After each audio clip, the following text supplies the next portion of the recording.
Na anasema tulifika mahali tukaelewana na wenzangu. Amesema kwa muda mrefu nilikuwa nafikiria kuachia urais wa Tanzania na kukabidhi mtu, lakini kila mtu alikuwa na hofu unamwachia nani.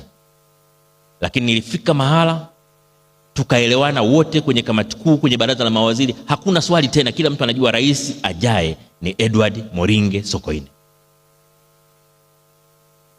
Nyerere anasema hicho ndicho kilichoniliza.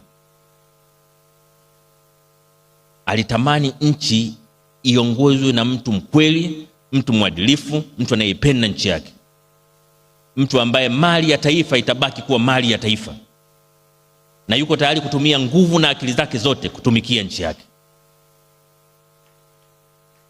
Hiyo ndio aina ya mtu Nyerere alimtaka. Na kwa maneno mengine, alikuwa anatutafutia mtu anayefanana naye.